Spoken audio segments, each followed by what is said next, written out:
Vous y êtes, on va lire. 1 Thessaloniciens chapitre 2, verset 1 à 2. Vous-même, frères, vous le savez aussi, l'accueil que vous nous avez réservé n'a certes pas été utile. Nous venions juste d'être maltraités et insultés à Philippe, comme vous le savez, mais Dieu nous a donné toute l'assurance nécessaire pour vous annoncer, au milieu d'une grande opposition, l'évangile de Dieu. Lorsque l'apôtre Paul engage son voyage missionnaire et qu'il arrive à Philippi, il est tellement persécuté que de là, il descend à Thessalonique. Et arrivé à Thessalonique, l'apôtre Paul a passé là-bas pratiquement un mois. Et la persécution s'est encore levée. Il a fallu qu'il parte de là. Mais, quelque chose de très remarquable, c'est qu'en un mois que l'apôtre Paul a passé là-bas, la vie des Thessaloniciens avait tellement été transformée qu'on se poserait bien la question de savoir qu'est-ce qui a pu se passer en un mois. Que la vie de ces personnes a tellement été transformée au point où l'apôtre de Jésus-Christ fait parler d'eux comme des imitateurs de Christ, comme des mimétes. Donc, on aimerait bien comprendre qu'est-ce qui s'est passé et qu'est-ce que l'apôtre Paul a bien pu leur enseigner, leur dire, qui les a transformés autant. Parce que des hommes, des êtres humains qui étaient des hommes comme tout le monde sur la terre, mais qui ont eu le privilège de passer un mois en compagnie de l'apôtre Paul, et désormais on les appelle les imitateurs de Christ. Quelque chose s'est passé. Quelque chose s'est passé. Et donc on interroge l'apôtre Paul pour voir, et on se rend compte que l'apôtre Paul le dit dans le chapitre 2, le verset 1 et 2, que bien qu'il a été persécuté, les Thessaloniciens se sont ouverts, ont donné accès, ont ouvert leur cœur à l'évangile, et il précise là-bas qu'il leur a annoncé l'évangile de Dieu. Nous savons tous que l'apôtre Paul, c'est l'apôtre que Dieu a envoyé vers les païens. Et donc si nous devons comprendre la pensée complète de Dieu nous concernant, nous devons suivre l'apôtre Paul. Et comme la connaissance et la révélation de Dieu est progressive et successive, nous faisons attention de suivre la progression de l'apôtre Paul dans la prédication de l'évangile. Comment Paul prêche au début n'est pas la même façon qu'il prêche vers la fin de sa vie. C'est pour ça que même ses épîtres, il faut pouvoir les classer, il faut pouvoir les diviser. Parce que parmi les épîtres de l'apôtre Paul, il y a ce qu'on appelle les épîtres de la transition, qui permettaient à ceux qui l'écoutaient de passer de l'ancienne alliance à la nouvelle alliance. Et puis maintenant, il y a les apôtres, il y a les épîtres de la perfection qui parlent essentiellement de Christ. Et nous avons compris que l'évangile de Dieu présente Jésus-Christ comme l'accomplissement de toutes les typologies, des promesses et des prophéties qui se trouvent dans l'Ancien Testament. Mais quand on va arriver dans les épîtres de la perfection, les épîtres de perfection de l'apôtre Paul, vous allez voir qu'il parle de Jésus-Christ sans citer un texte de l'Ancien Testament. Il parle de Jésus-Christ sans référence de l'Ancien Testament, sans référence de aucune typologie de l'Ancien Testament. En fait, il va parler de Christ et il va revenir sur les choses qui se sont produites même avant que le monde n'ait été créé. Il parle du Christ, du Fils éternel de Dieu. Donc au début, nous voyons avec l'apôtre Paul l'évangile de Dieu. Puisqu'il a commencé là-bas, nous suivons ses pas. Et on voulait donc comprendre, ce n'est pas l'évangile de Dieu que l'apôtre Paul a prêché. On va dans Actes chapitre 13. Puisque c'est là-bas que Paul a engagé son voyage missionnaire. Donc on va lire le verset 23. Actes chapitre 13. Lisons tous ensemble. One to go. Or, voici que Dieu vient d'accorder à Israël un sauveur parmi les descendants de David, comme il l'avait promis, et ce sauveur, c'est Jésus-Christ. Donc, Paul arrive à Antioche Pisidie.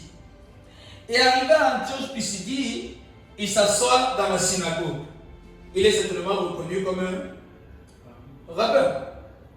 Et après avoir lu la loi et les prophètes comme ils avaient l'habitude de lire tous les dimanches, en posant la question à Paul et à Barnabas, hommes frères, est-ce que vous avez quelque chose à dire?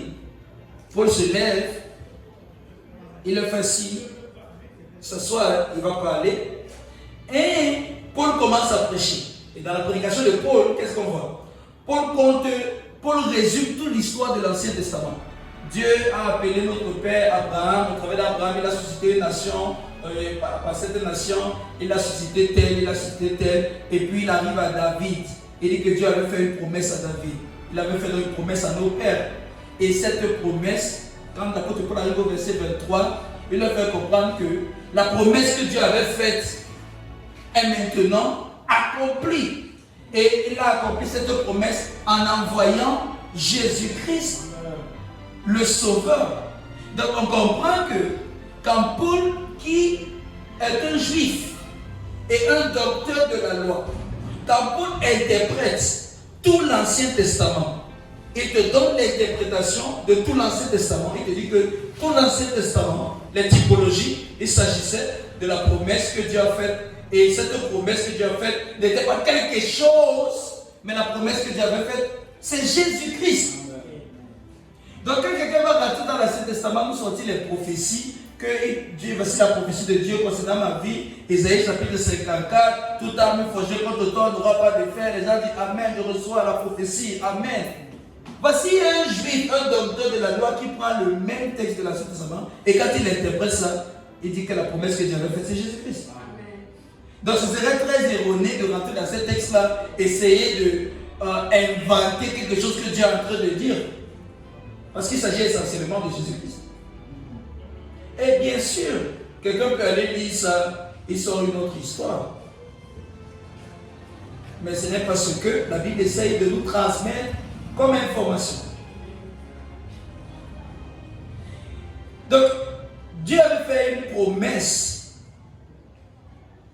à David, d'après ce que l'apôtre Paul nous dit, et la promesse qu'il avait faite, il a accompli. Nous avons compris que le mot promesse vient du mot grec epagéia, qu'il ne s'agit pas, qu'il s'agit simplement d'une... c'était quoi encore là? Une annonce à titre d'information. Dès que Dieu n'était pas en train de dire quelque chose que quelqu'un devait faire pour que lui fasse quelque chose. Il ne s'agissait pas de ce que Moïse est en train de nous donner dans la loi, que si tu fais, Dieu va faire. Si tu fais, Dieu va faire. L'épagéia, c'est Dieu qui donnait une annonce et que dans l'annonce qu'il donnait, il ne demandait pas la participation de quelqu'un. Il s'agissait de ce que lui-même il allait faire. Il s'agissait d'une assurance divine de quelque chose de bon. Donc Dieu comptait sur lui. Et si Dieu avait promis le Sauveur et que nous n'étions pas appelés à participer dans ce que Dieu avait promis, si nous n'étions pas appelés à contribuer pour que la promesse de Dieu s'accomplisse, alors aucun homme ne peut rien faire pour contribuer à son salut.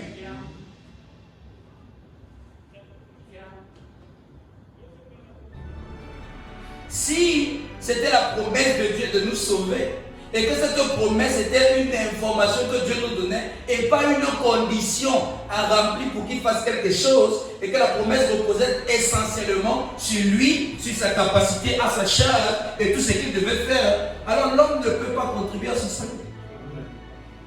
Il ne peut que recevoir. Il ne peut qu'accepter. Et même s'il refuse, ça ne rend pas le salut moins vrai.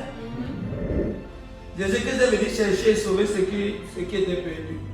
Il a cherché, il a trouvé, il a sauvé. D'accord. Donc nous sommes rentrés dans 2 Samuel chapitre 7. Et nous avions lu la promesse que Dieu avait faite à David. Et David a le désir de construire une maison à l'Éternel. Et Dieu dit personne, je n'ai jamais demeuré dans un temple fait de main d'homme. Mais ton fils me construira une maison là où je vais demeurer. Donc c'était l'intention de Dieu de demeurer dans un temple. Dieu avait envie d'habiter quelque part. Et il a dit à David, ton fils va me construire un temple. Et le fils de David dont il était question, ce n'était pas Salomon. Parce que le temple que Salomon a bâti devait être détruit. Et quand Dieu faisait cette annonce, il parlait d'une dynastie éternelle. Il parlait des descendants de David qui allaient rester sur le trône à jamais. Or, les fils de David ont perdu leur royauté en Israël. Déjà après Salomon, le royaume s'est divisé. Et plus tard, ils ont complètement perdu la royauté. Mais Jésus-Christ est le fils de David. Et c'est lui qui a construit un temple à l'Éternel.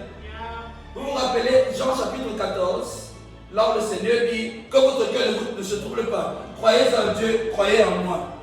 Dans la maison de mon Père, il y a beaucoup de demeures. Les gens pensaient que Jésus est en train de dire que quand je vais partir au ciel, je vais construire vos villas. Dans la maison de mon Père, il y a beaucoup de ménos, de demeures, de résidences, de lieux de résidence. Et on pose la question à Jésus-Christ. Montre-nous le Père. Et il répond à Philippe. Si tu m'as vu, c'est que tu as vu le Père. Pourquoi? Parce que la maison du Père, c'est lui. Alors, donc s'il est la maison du Père, les demeures dont il parlait, c'est de nous en lui. Donc quand il disait que je m'en vais vous préparer une place, il faisait allusion au fait qu'il était en train de partir à la croix. Et quand il serait allé à la croix et qu'il aura accompli notre salut, il nous aura constitué en nouvelle création. Et nous qui serons devenus la nouvelle création, serons devenus la demeure de Dieu. Donc c'est Jésus-Christ qui a construit la demeure, le temple de Dieu. Pas étonnant qu'ils nous disent que nous sommes le lieu sacré de Dieu. Et quand Paul arrive, il ne nous pose pas, il ne nous demande pas de devenir le temple de Dieu. Il nous rappelle, ne savez-vous pas que vous êtes le naos de Dieu, le lieu sacré où Dieu demeure. Donc il y a beaucoup d'autres prophéties comme ça dans l'Ancien Testament qu'on lirait pour davantage comprendre que lorsque l'apôtre Paul prêchait, l'apôtre Paul prenait les figures de l'Ancien Testament et expliquait à tous ceux qui étaient en train d'attendre l'accomplissement de ces prophéties que ces prophéties qu'ils attendaient étaient déjà accomplies. Et si ce que tu espérais était déjà accompli, qu'est-ce que tu ferais?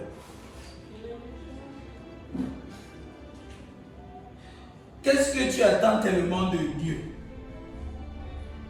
que tu crois que ça fera ton bonheur? Et si ce que tu attendais là, si c'était déjà arrivé,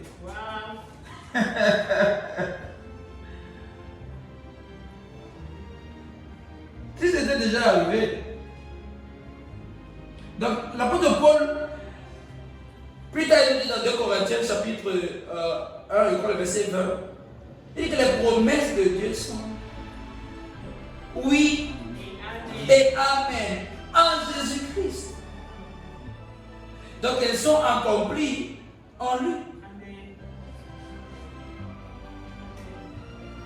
Donc quand les gens prennent les prophéties de Daniel, oh, la fin des temps, comptez le nombre d'années, 7 ans, 70 fois.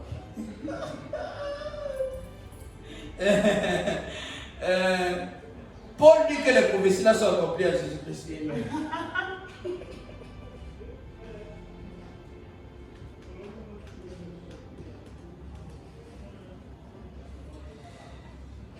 Verset 24. Je vais laisser certains textes qu'on devait lire dans l'Ancien Testament. Donc Paul dit que ce que Dieu avait promis a été accompli en Jésus-Christ. Verset 24.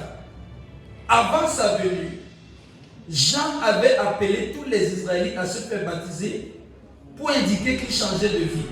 Il a prêché le baptême de la repentance. Chose intéressante. Quand le Messie arrive, Dieu envoie Jean-Baptiste prêcher le baptême de la repentance. Malheureusement pour nous, on a cru que repentance, ça veut dire venez confesser vos péchés. Mais repentance, ça veut dire changer votre mentalité. Donc lui qui est en train de préparer le chemin pour le Messie, est en train de préparer leur pensée. Donc s'il devait changer de mentalité, il devait apprendre à comprendre que les choses qu'il est en train d'attendre que Dieu va faire, ce n'est plus le moment d'attendre, c'est arrivé l'heure de l'accomplissement. Donc, Paul nous dit que, avant l'arrivée de Jésus-Christ, avant sa venue, Jean prêchait le baptême de la repentance. Et arrivé au terme de sa vie, Jean disait encore, que pensez-vous que je suis? Et je suis verset 25. Je ne suis pas celui que vous attendiez. Non, il vient après moi et je ne mérite pas de dénouer ses sandales.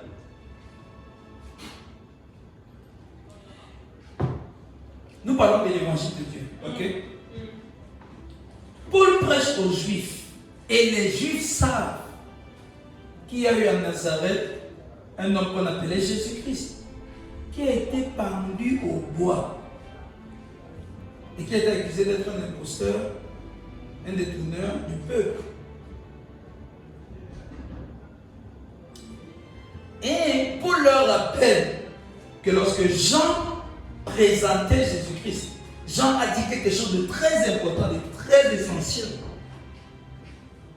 Qu'arrivé à la fin de sa vie, ou arrivé au terme de son ministère, Jean pose la question, que pensez-vous que je suis? Je ne suis pas celui que vous attendiez. En fait, il vient après moi. Et je ne mérite pas de dénouer les sandales de ses pieds. Est-ce que tu connais Jésus-Christ? Je pose seulement la question. Si on enlève les miracles, on enlève la multiplication du pain, on enlève les guérisons, on enlève la résurrection de Lazare, on enlève la marche sur l'eau, on enlève tous ces détails-là. Beaucoup de chrétiens ne sauront pas quoi dire de Jésus. Parce que tout ce qu'ils connaissent, c'est que Jésus, il guérit, il sauve les vies, il ressuscite les morts, il ne change pas. Il a fait les miracles, il va. Le professeur faisait des miracles. Jésus pour eux, c'est un faisait des miracles. C'est tout. Jean me pose la question. Je ne suis pas celui que vous attendiez.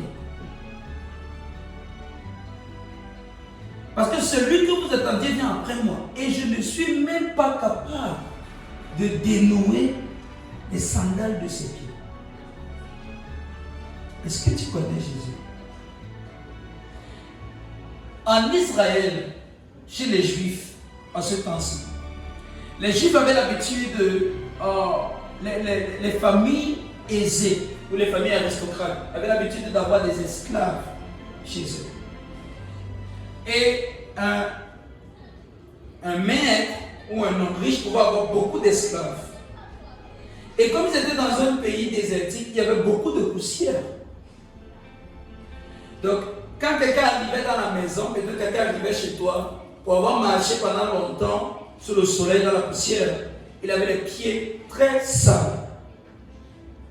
Et pour que tu reçoives la personne dans ton salon, pour que vous puissiez avoir du temps peut-être pour manger, pour communier ensemble, il aurait fallu que la personne au moins se lave les pieds. Et lorsque quelqu'un avait dans des étrangers qui arrivaient à la maison, c'est le dernier des esclaves qui avait la tâche de laver les pieds des étrangers.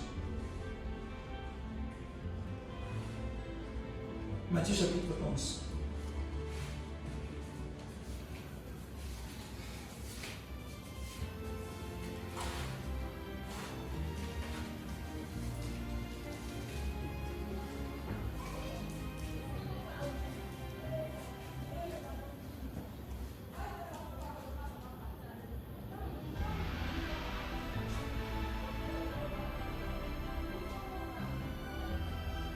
Verset 11. On peut lire? Vraiment, je vous l'assure, parmi tous les hommes qui sont nés d'une femme, il n'en a paru aucun plus grand que Jean-Baptiste. Et pourtant, le plus petit dans le royaume des cieux est plus grand que lui.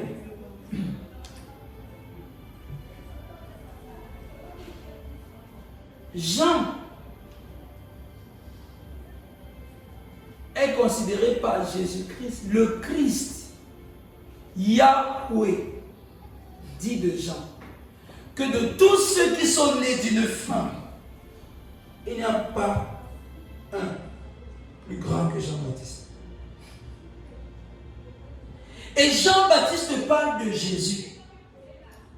Jean-Baptiste dit que moi, Jean-Baptiste, je ne suis pas digne de dénouer les souliers des pieds de Jésus. La personne qui avait la charge de le faire, c'était celui qui était le dernier des esclaves dans une maison où il y avait un maître et ses esclaves. Donc c'est dénouer les souliers de ses pieds, c'était pour dire, pour laver ses pieds en fait. Donc, Jean qui est le plus grand de tous les hommes qui ont vécu avant Christ, et que Christ arrive, lui c'est Yahweh. Donc s'il te dit qu'il n'y a pas paru plus grand que Jean-Baptiste, c'était Jean-Baptiste le plus grand de tous les hommes qui ont vécu. Et Jean, quand il te parle de Jésus, te dit que de tous les hommes, Jean-Baptiste te parle de Jésus, il dit, je ne suis pas digne de dénouer les souliers de ses pieds. En d'autres termes, Jean te dit que même être le dernier de ses esclaves, je ne suis pas digne. Même être le dernier des esclaves de Jésus, je ne suis pas digne. Et aujourd'hui, on a des gens qui veulent qu'on les encourage pour venir à l'église.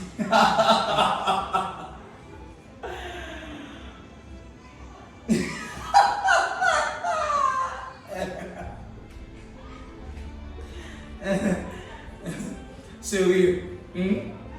Voici, voilà Jean qui parle. Jean dit que lui, le plus grand de tous les hommes qui ont jamais vécu, il n'est pas digne d'être le dernier des esclaves de Jésus.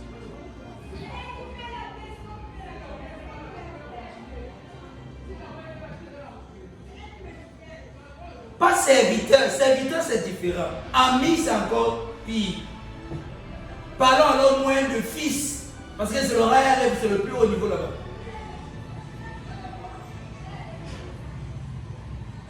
Jean dit que s'il fallait être le dernier des esclaves de Jésus-Christ, moi Jean-Baptiste, moi qui est envoyé par Dieu, je ne suis pas digne d'être le dernier de ces esclaves. Vous n'imaginez pas le privilège, vous n'imaginez pas l'honneur, vous n'imaginez pas la grâce qu'on a. Amen. Amen. 1 Timothée chapitre 2.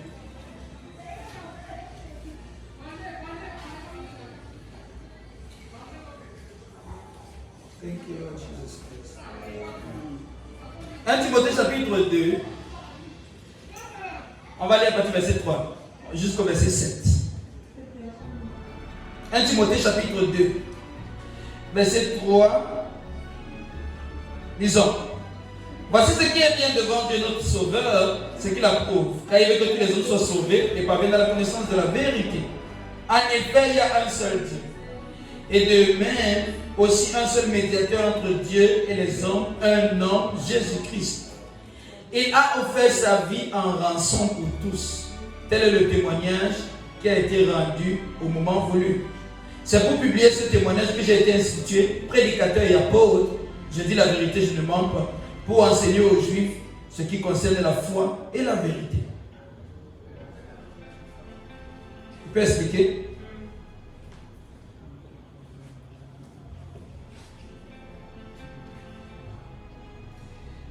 L'apôtre Paul écrit à son fils Timothée, il parle de ce qui plaît à Dieu, pas de la volonté de Dieu pour les hommes, et il explique dans la médiation de Christ. Il y a un seul Dieu et un seul médiateur entre Dieu et les hommes. Et le médiateur qu'il y a entre Dieu et les hommes, c'est un homme. Mais seulement l'homme là, c'est aussi Dieu. Donc à partir de là, on comprend que la médiation que Jésus-Christ opère, ou la médiation que Jésus-Christ est entre Dieu et les hommes, ce n'est pas un pont qui permet à l'homme de passer par Jésus-Christ pour arriver à Dieu. Parce que lui-même, c'est l'homme, et lui-même, c'est Dieu. Il est le Dieu homme. Et donc, l'homme en Christ rencontre Dieu en Christ. Ok? Et puis Paul va nous donner un détail très important sur ce que Jésus-Christ a accompli. Il dit, il a offert sa vie en rançon pour tous. Aujourd'hui, si on te parle de rançon, tu vas te dire, peut-être comme des gens kidnappent l'enfant d'une personne. Si on kidnappe l'enfant d'une personne et puis on appelle le père ou on appelle la mère, on dit que si vous donnez 100 000 francs, on vous remet votre enfant. Ça, c'est ce que le mot rançon veut dire dans notre contexte. Mais avant, ce n'était pas le cas. Et comme je l'ai expliqué tout à l'heure, les cultures païennes, même pas seulement les juifs, les cultures païennes avaient l'habitude de marchander les esclaves. Par exemple, voici comment certains devenaient des esclaves. Quelqu'un peut-être est pauvre, ou peut-être il n'a pas assez d'argent, et qu'il est dans le besoin, il va aller voir quelqu'un pour faire un prêt. Et les païens avant, ça ne voulait pas dire qu'ils n'adorent aucun dieu. Païen, ça voulait simplement dire non-juif. Mais ils avaient l'habitude d'adorer les idoles. Ils avaient leur temple, ils avaient leur propre religion. Et pour prêter donc de l'argent à quelqu'un, ils vont aller dans le temple, le prêtre de ce temple leur faire signer un marché, va faire signer un contrat, et celui qui vient prêter l'argent va faire un vœu, ou va prêter serment devant l'idole ou devant leur Dieu. Ok? Et lorsqu'il ne serait pas capable de rembourser cet argent comme d'habitude, tu prends l'argent, tu n'as pas après, dans les problèmes. Donc lorsqu'il ne sera pas capable de rembourser cet argent, puisqu'il a d'abord une dette morale et qu'il a pris serment devant leur faux Dieu, la police du temple va aller le chercher. La police du temple va aller l'arrêter. Et c'est comme ça qu'il deviendra esclave pour travailler, pour pouvoir rembourser tout l'argent qu'il doit. Ok?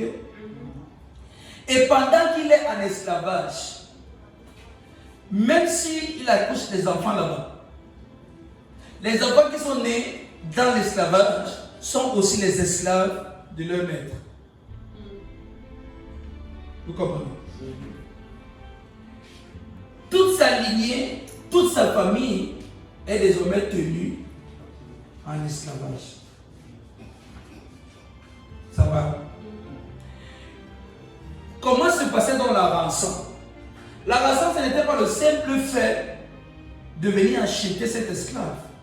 Parce que si tu viens l'acheter, tu rembourses la dette qu'il a, il devient ton esclave.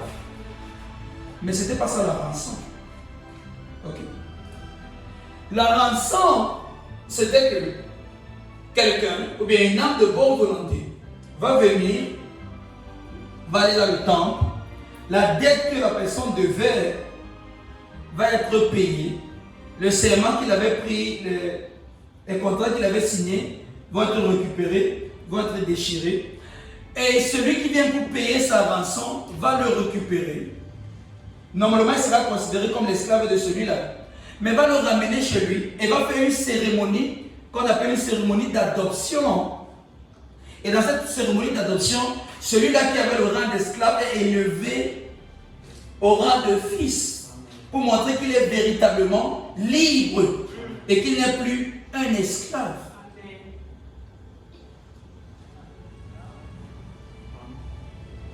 Donc quand Paul dit que Jésus-Christ a payé notre rançon, ou qui s'est donné en rançon pour tous les hommes. Et que je me rappelle que Jean-Baptiste dit que même être l'esclave, même être le dernier de ses esclaves, même être le dernier de ses esclaves, je ne mérite pas. Et que ce même Jésus-Christ, au lieu de faire de nous ses esclaves, se donne en rançon pour nous rachète. Et il ne fait pas que nous racheter pour faire de nous ses esclaves. Ne fait pas de nous ses esclaves. Nous élève au rang de fils. Amen. Thank you, Lord.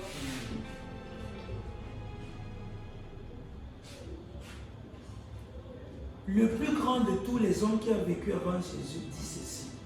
Il faut que vous compreniez bien. Je ne suis pas digne d'être le dernier des esclaves de Jésus. C'est le même Jésus, Christ, qui vient se donner en rançon pour nous. Nous rachète de la race adamique devenue esclave du péché de la mort. Nous rachète du piège de la mort. Nous établit dans la maison de son Père. Nous élève à son rang, à son titre, partage avec nous sa filiation, fait de nous des fils de Dieu, autant que lui-même, il est le fils de Dieu. Et il y a encore des gens qui veulent qu'on les encourage à servir Jésus-Christ.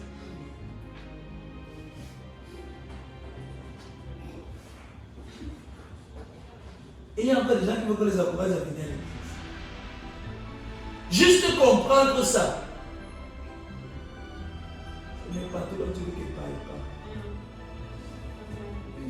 Everywhere you want me to go.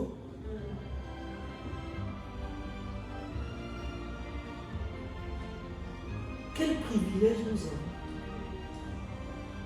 avons. 1 Corinthiens chapitre 1.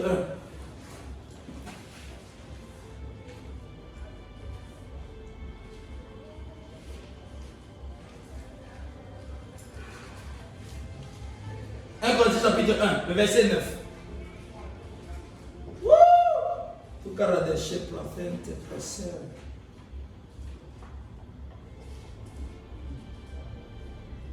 On va lire tous ensemble. One to go. Car Dieu, qui les a appelés à vivre en communion avec son Fils, notre Seigneur Jésus-Christ, est fidèle. 1 Corinthiens chapitre 1, le verset 9. Lisons tous ensemble. One to go. Lisez 1 Corinthiens chapitre 1, verset 9. Oh. Dieu.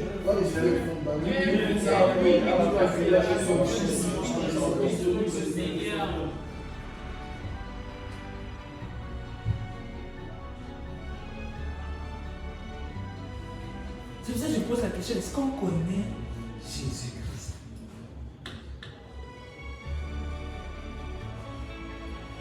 Dieu est fidèle. Lui qui nous a appelés à la communion, à la participation, à l'échange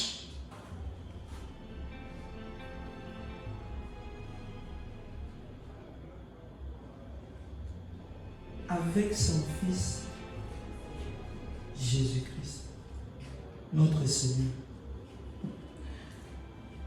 Dieu est fidèle, il nous a appelés au partage. De quoi? De la filiation de Jésus-Christ. Amen. Amen. Comment celui qui était trop grand pour que Jean-Baptiste soit même le dernier de ses esclaves, comment celui qui était trop grand pour que le plus grand des hommes qui ait vécu avant lui soit le dernier de ses esclaves, a pu faire de nous, pas ses esclaves, ses égaux.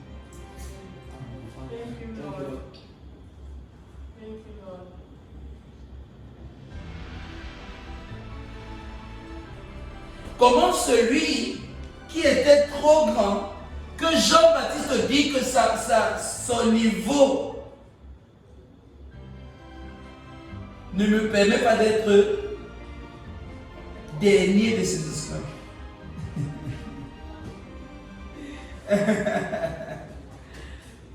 C'est comme si on proposait à quelqu'un maintenant que, ok, on a un travail pour toi aux États-Unis, tu seras balayeur de la cour de la Maison Blanche. Et on va quelqu'un, yes, yes.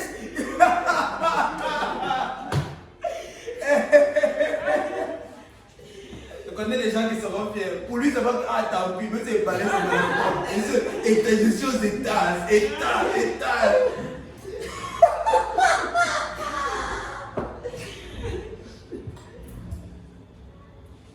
Un noir va se considérer extrêmement privilégié Et il va courir pour aller faire son passeport, prendre son visa, pour aller là-bas, balayer à court. Mais Jésus-Christ, qui était tellement grand, que Jean-Baptiste, le plus grand de tous les hommes, ne pouvait pas, n'avait pas ce qu'il faut, n'avait pas le niveau pour être le dernier de ses esclaves, est venu et nous récupère. Ne fait pas de nous ses esclaves, pas les derniers, pas les premiers, pas les serviteurs, pas les collaborateurs, pas les travailleurs, pas les collègues, ses fils. Amen. Amen. Je ne sais pas ce que tu veux faire de ta vie. Moi, je veux servir aussi. Amen. Il ne m'a pas appelé à être serviteur, il m'a appelé à être fils. Mais c'est trop beaucoup que tout ce que je peux faire, c'est servir. Et c'est là où tu commences à comprendre que ton service à Dieu, ce n'est pas pour que Dieu fasse quelque chose pour toi. Ton service à Dieu, c'est que Dieu a trop fait. Et que tout ce que tu peux faire, c'est réagir. En donnant tout ce que tu peux donner. En t'engageant, en te donnant. Même si tu commences à travailler pour Dieu comme un esclave. Jusque-là, ça n'atteindra pas tout ce que Dieu a fait pour nous. Même si tu t'épuises comme un esclave, tu travailles, ça n'atteindra pas la hauteur de tout ce que Dieu a fait pour nous en Christ. Si le plus grand des hommes ne pouvait pas être le dernier des esclaves, et que Dieu nous a élevés au niveau des fils. Vraiment, ne soyons pas la génération des gens qui veulent être encouragés pour servir le Seigneur. Les gens que pour faire quelque chose pour Dieu, on t'encourage. On te dit que on revient à l'église, il faut lire la Bible, il faut prier. Mon frère, si Jean-Baptiste te voit, il va te tabasser. Non, sérieux. Il va te dire, je n'ai pas eu le privilège de vivre après lui. Je n'ai pas eu le privilège d'être dans sa nouvelle création. Je n'ai pas eu le privilège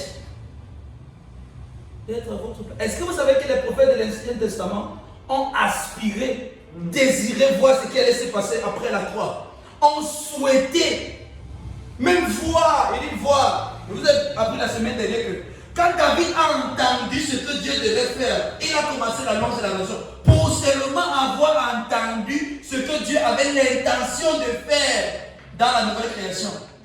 Et là, il dit, Seigneur, moi qui, pour que toi tu viennes me dire, tu me dis ça que moi, est-ce que tu as les comptes avec moi? Moi qui, quand tu as envie de faire quelque chose, tu me dis. David a commencé la louange et la nation.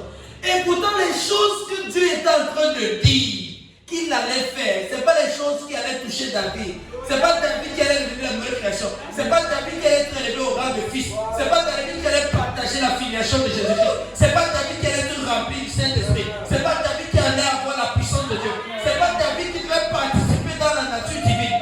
Mais la loi de l'adoration qu'il a commencé, c'était grave. Qu'en est-il de nous, nous qui sommes maintenant la vraie chose que Dieu voulait faire?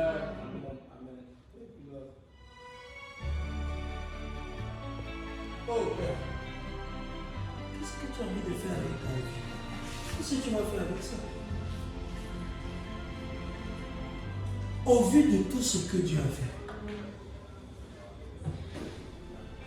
Car ceux qu'il a connus d'avance, il les a aussi prédestinés à être semblables à l'image de son Fils.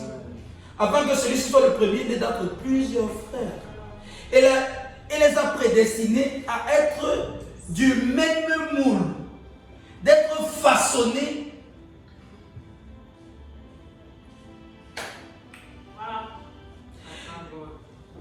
Il les a prédestinés à être façonnés comme son Fils.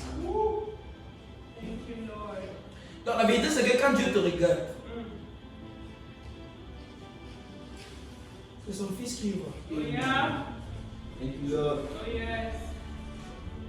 Il ne voit pas un esclave. Il voit la même chose qu'il voit quand il regarde Jésus-Christ.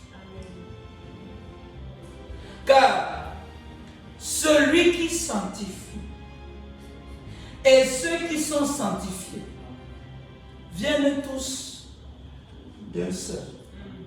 C'est pour ça que lui qui sanctifie nous n'a pas honte de nous appeler, nous, mes frères du même ventre. Amen. Amen. Donc si on demandait à Jésus-Christ qui est pour nous, c'est mon frère du même ventre. Oh yeah. Thank you, Lord. On va dire que c'est mon frère du même ventre. Amen. Et on a des gens qui veulent qu'on les encourage à servir le Seigneur. Well, I help us. C'est trop de privilèges de servir le Seigneur. Si tu as le privilège de balayer l'église, c'est trop d'honneur que Dieu t'a fait. Thank you, Il Lord. dit balayer la maison, c'est trop d'honneur. Thank you.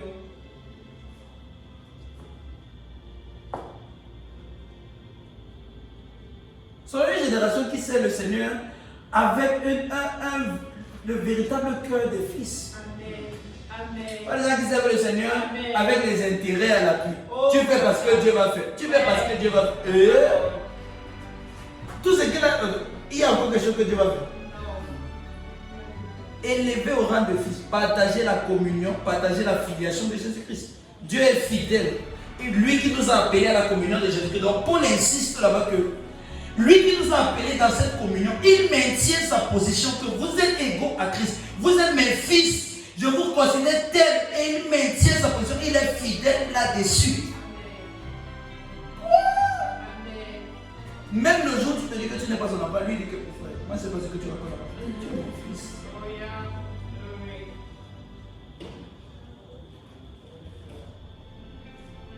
Le Père nous enseignait une fois, il disait que quand Paul dit, il expliquait Romains 8, dit que l'Esprit témoigne à notre esprit que nous sommes les fils de Dieu.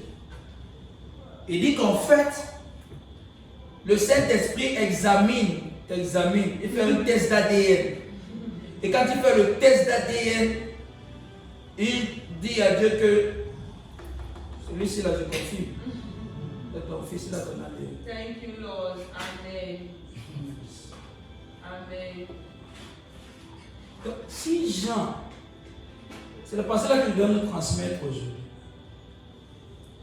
Si Jean-Baptiste, le plus grand de tous les hommes qui aient vécu avant Christ,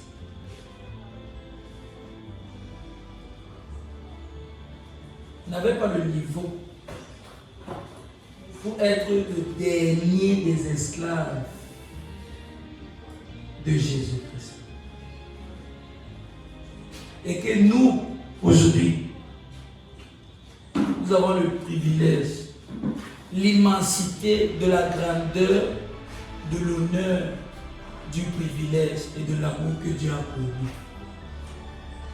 Pas d'être ses esclaves, mais d'être ses fils. Il nous manque quoi à faire? What's left for us? I don't see what else we have to do. Qu'est-ce qu'il nous reste à faire? On n'a plus rien à faire. Sinon on peut servir.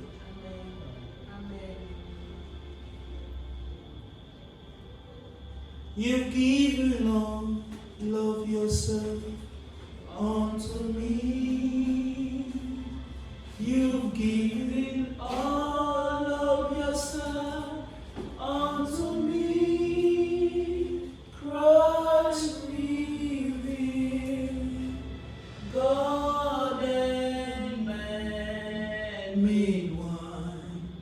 Your glory revealed. You've given all of yourself unto me.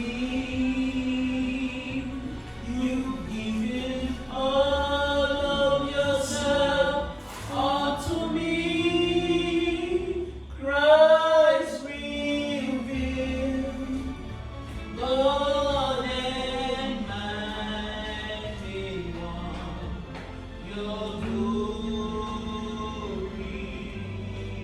revealed. Il y a de quoi les Thessaloniciens, même quand ils souffraient n'importe quoi, pour avoir entendu et compris les choses que l'apôtre Paul les a enseignées, ils ne pouvaient pas mettre la parole de côté. Il faut dire qu'au milieu de nombreuses afflictions, les gars avaient gardé la joie du Saint-Esprit en recevant la parole. pour avoir compris ça, ça pourrait pas être les gens qui disent que Paul, quand tu vois là vraiment, il y a trop de problèmes. L'évangile, si ça nous apporte trop de problèmes, vraiment, il faut qu'on arrête. Un esclave ne donne pas son opinion. Mais jusque-là, Dieu ne nous traite pas comme des esclaves. Il nous traite vraiment comme des fils. Mais seulement nous sommes devenus des fils tellement irresponsables qu'on gère souvent les choses de Dieu très mal. Mais je prie qu'une autre génération soit différente.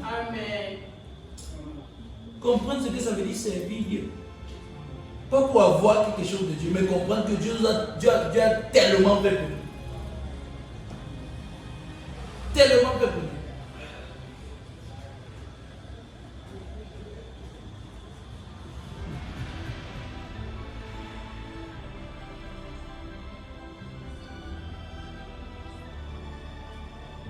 Qu'est-ce qui nous manque, frère?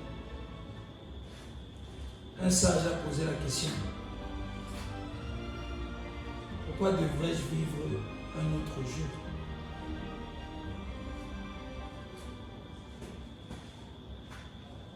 Quelle est la bonne raison que j'ai pour être en vie de Dieu?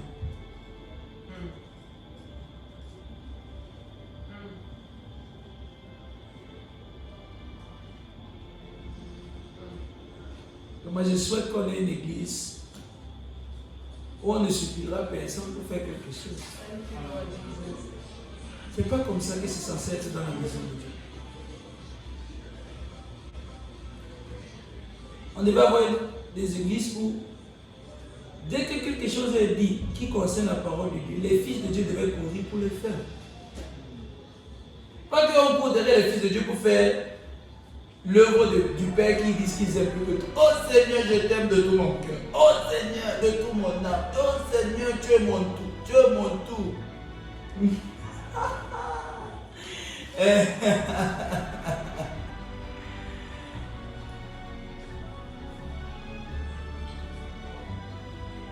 Si nous avons été élevés au rang de fils et que le plus grand de tous s'est tellement humilié et s'est donné en rançon pour nous racheter, pas pour faire de nous ses esclaves, mais pour faire de nous ses fils et pour partager tout ce qu'il est avec nous. Tout ce qu'il est. Dieu nous aime plus que lui-même. Dieu nous aime plus que lui-même. Il nous aime plus qu'il s'aime lui-même. Ça c'est vrai. À cause de nous, il est devenu ce qu'il n'a jamais été. Et jusqu'aujourd'hui, il est resté ce qu'il n'a jamais été. Parce que si c'est débarrassé de la chair, l'union de l'homme avec Dieu ne serait pas maintenue. Mais parce qu'il nous aime tellement et qu'il veut rester uni à nous, il est resté un homme. Dieu tout-puissant.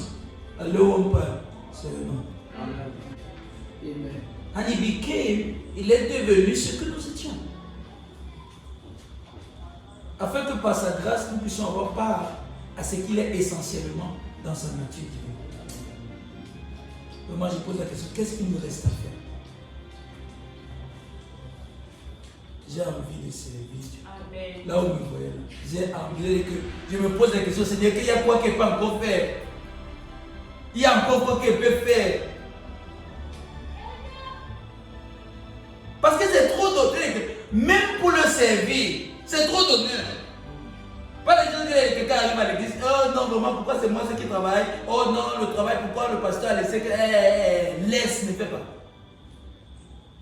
Oh non, c'est trop d'honneur de servir le Seigneur. Il dit c'est trop d'honneur. Avoir le privilège de faire quelque chose pour Dieu. On doit courir, on doit bagarrer même pour faire ça.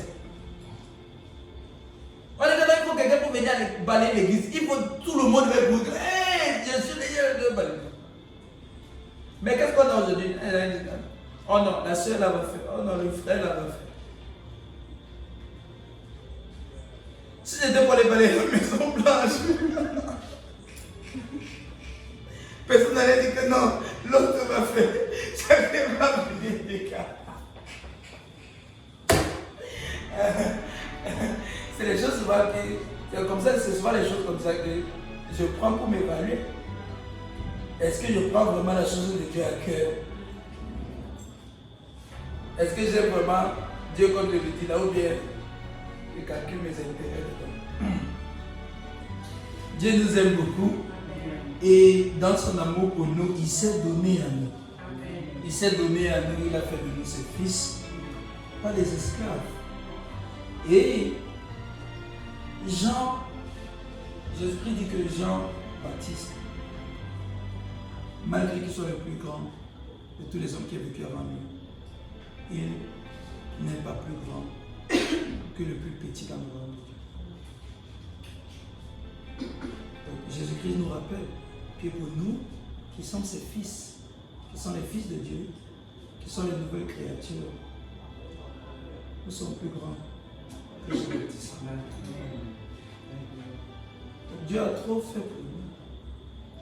Si Jean-Baptiste, je vais dire ça en passant, si Jean-Baptiste est le plus grand de tous les hommes qui ont vécu avant Christ, et que de tous ceux qui sont de la nouvelle création, de tous ceux qui sont de la race de Christ, et qui sont plus grands que Jean-Baptiste, les chrétiens font comment pour être comme Élie?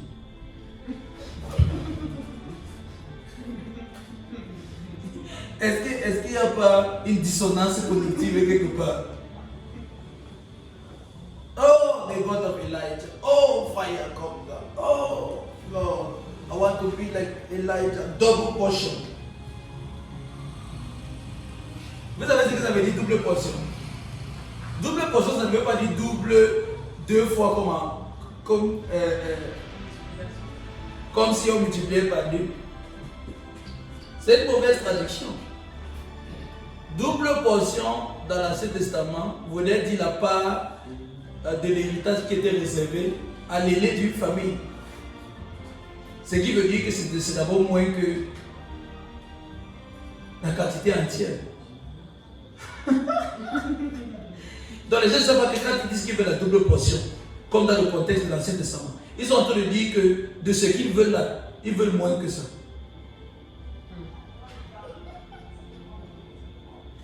Religion is dumb. Seriously. La religion, c'est la bêtise. Quand un père dans l'Ancien Testament avait les richesses et qu'il fallait partager l'héritage aux enfants, ok? Quand il fallait partager l'héritage aux enfants, le premier-né a la plus grande partie. Et s'il n'a que la plus grande partie, c'est qu'il n'a pas l'entièreté. Et c'est la plus grande partie du premier-né qu'on appelait double portion. Double portion, ça veut dire qu'on a déjà divisé l'héritage parmi tous les enfants. Et maintenant, de tous les parts que chacun aura, l'héritier aura la double part. Que chacun aura, pas la double, pas deux fois la richesse ou la fortune du père. Donc ça veut dire que si tu veux la double portion, c'est une partie de l'héritage entier que tu veux. Ce n'est pas deux fois ce que tu es en train de convoiter ou que tu es en train de désirer. Ce n'est qu'une partie de ça. Les gens ne se rendent pas compte de comment ils sont en train de faire des sujets de prière qui sont bidons. Lord, double portion of your spirit, double portion of your anointing. You are saying that you want a part of it, you don't want all. Yet in the New Testament we are told that God doesn't give us the spirit without, God gives us the spirit without measure. And some people are praying to have half of it. C'est là qu'il faut comprendre le Nouveau Testament, c'est important. Tu n'as pas besoin de la double portion. Amen. Parce que tu as l'entièreté de la présence de Dieu. Amen. Le tout de Dieu habite en toi. Amen. Dans le tout de toi, en fait. Amen. Tout. Tout de Dieu. Donc la vérité, c'est que Dieu n'habite plus au ciel. Il a une demeure.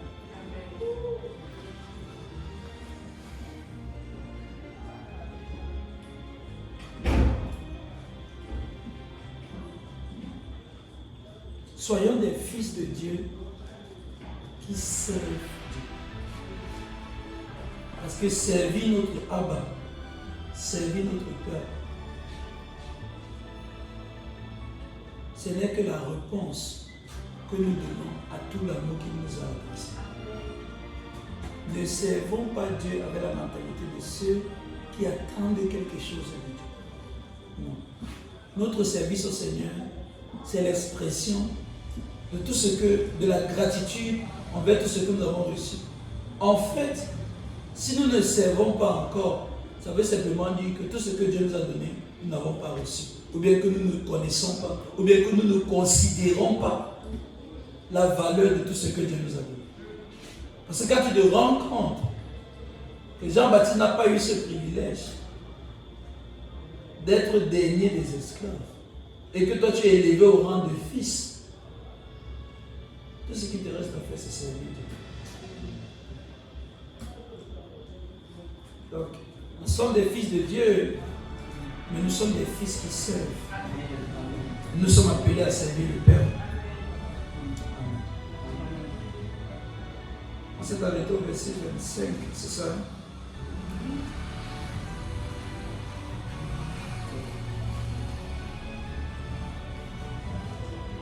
Je ne suis pas celui que vous attendiez. Quand il vient il vient après moi. Et je ne mérite pas de dénouer les souliers de ses pieds. Mais Dieu est fidèle, lui qui vous a appelé à la communion de Jésus-Christ, son Fils. Nous sommes appelés à être les fils de Dieu et nous le sommes. Et en tant que fils, nous sommes appelés à servir notre Père avec un cœur reconnaissant, pas avec une pensée de rétribution. Amen. Est-ce que quelqu'un est édifié ce soir? Que Dieu bénisse d'être venu à l'église aujourd'hui. Rendons grâce au Père. Est-ce que tu peux prier pour toi-même? Que Dieu t'accorde la grâce d'être un fils qui sert, pas une personne qui attend des intérêts dans son service à Dieu, mais qui reconnaît tout ce que Dieu a fait pour lui en Christ. C'est un honneur, c'est un grand privilège que nous avons d'être des enfants de Dieu. Et c'est même encore un grand honneur que nous avons que de pouvoir servir le Seigneur. Oh Père, je veux faire ta volonté, je veux te servir. J'ai soif de faire ta volonté, j'ai soif de te servir, j'ai soif de te glorifier, j'ai soif de te plaire.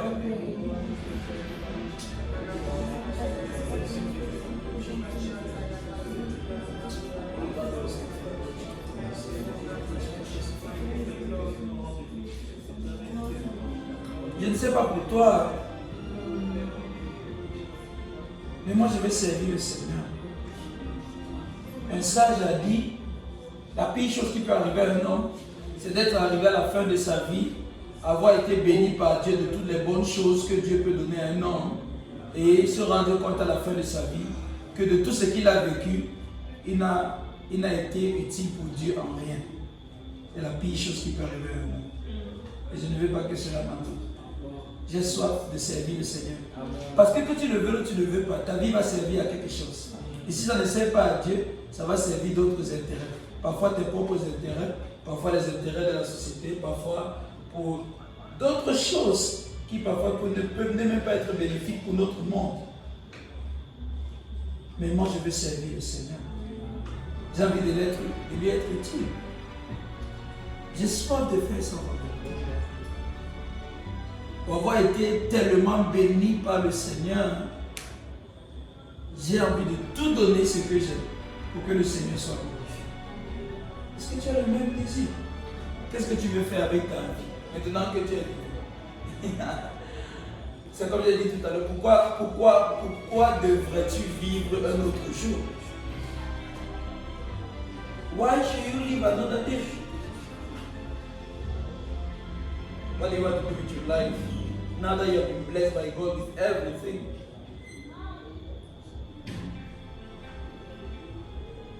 Moi, je vais servir le Seigneur. Je veux que tu pries pour toi-même. Si tu as ce désir également, que le Seigneur t'accorde la grâce de le servir. Te donne un cœur de fils qui aime son Père et qui est reconnaissant envers son Père. pour toutes les bonnes choses que son Père a fait. Est-ce que tu peux prier?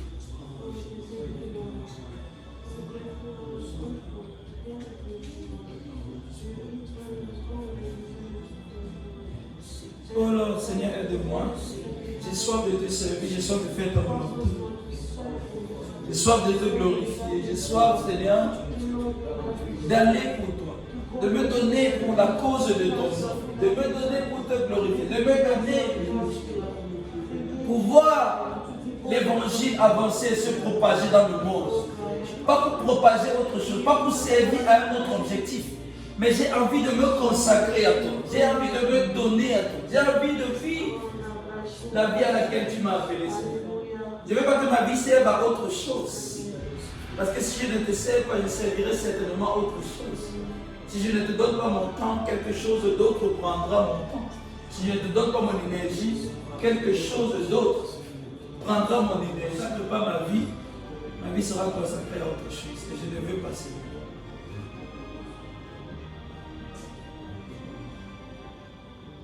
Reçois ma vie comme une adoration. Reçois mon cœur comme un cadeau d'amour. Je n'ai rien d'autre à t'offrir que ce sacrifice vivant. Je te donne ma vie pour toujours. Reçois ma vie, reçois ma vie comme une adoration. Reçois ma vie, reçois mon cœur comme un cadeau d'amour. Je n'ai rien d'autre à t'offrir que ce sacrifice vivant. Je te donne ma vie pour toujours. Je m'abandonne sur ton autel en réponse à ton appel. Mes visions, mes ambitions, car tu es ma vie, ma passion. À tes pieds merveilleux, je contemple ta majesté et je donne sans compromis ce parfum de très grand prix.